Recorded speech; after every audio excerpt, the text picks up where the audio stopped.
Hello folks, Gingerbeer Jenkins here. I'm using a teleprompter so I can get everything across. I want to believe that I have previously very briefly touched upon the subject of what I deem to be problematic content creators for the TTRPG sphere, and I feel like I want to take a quick jab at it again.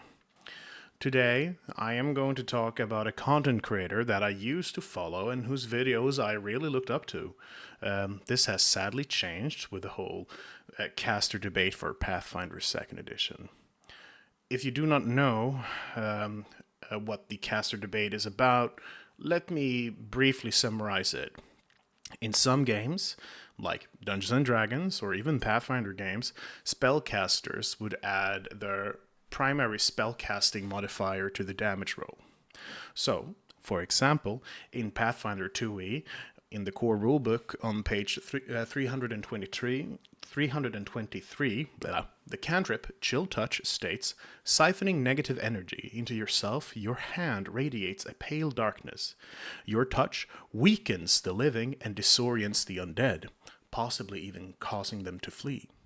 The effect depends on whether the target is living or undead. Living creature, the spell deals negative damage equal to 1d4 plus your spellcasting modifier.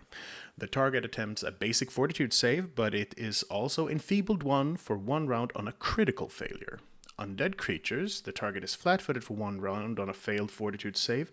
On a critical failure, the target is also fleeing for 1 round unless it succeeds a will save. If the cantrip is heightened, the damage to the living creatures increases by 1d4. Now, the reason for this entire debate is that due to Wizards of the Coast debacle with the whole OGL license, Paizo and a bunch of other developers are moving to a different license rather than the OGL. The license is called ORC, which stands for Open RPG Creative. With this whole shift in license, they are now re-releasing Pathfinder 2e, but as Pathfinder 2e Remastered, with claims that it will be the same game but with changes in language to fit the ORC license and to fix some long-standing issues with the game system, something akin to a big errata. Now, this turned out to be a flat-out lie, since they are changing classes from the ground up. Alignments are being completely removed, something I can argue against for an entire video, and the champion class is getting a complete rework. Spellcasters no longer add their spellcasting modifier to their damage rolls. The witch class is undergoing a complete overhaul, and spell schools are being removed. Well, it's a lot. And if you came to a table hosted by a game master who had the previous rulebook and you brought up your remastered core rulebook, things would clash right away. Compatibility is not really there, and it's still the same game, but it also still isn't the same game. When people voiced their concerns about the Pathfinder 2e remaster, others were quick to shut them down, telling them that all the previous books would be compatible, you could just continue as usual, you wouldn't notice these changes.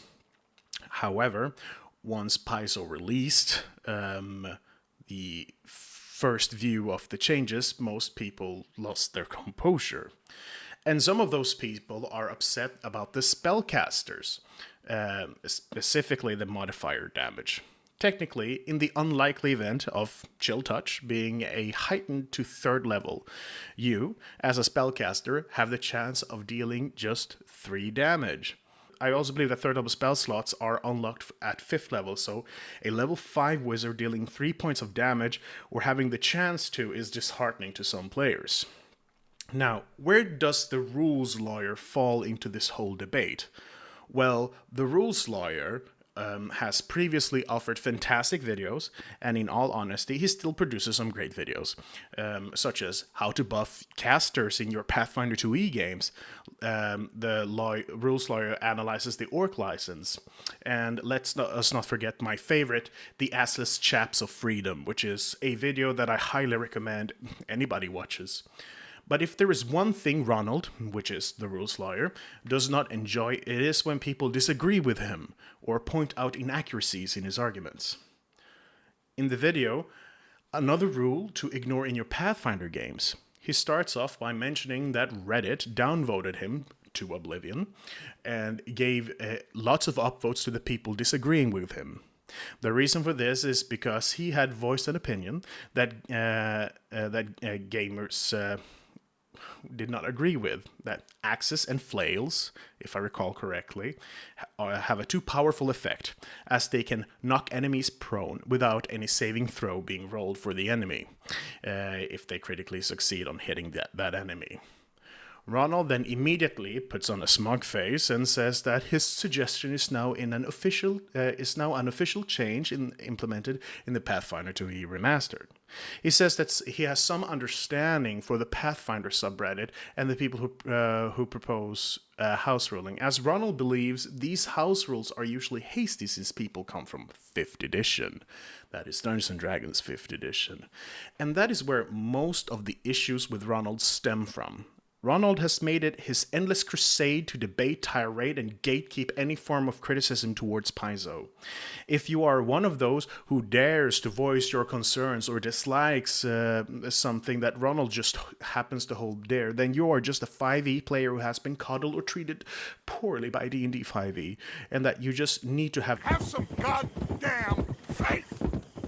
Just because somebody comes from D&D 5e does not make their opinion any less valid, which is something Ronald really needs to understand.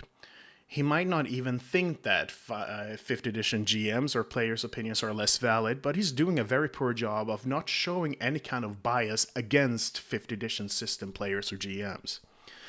In his video, Is Pathfinder 2nd Edition Nerfing Casters and Analysis, he received some criticism from Reddit, even from YouTube.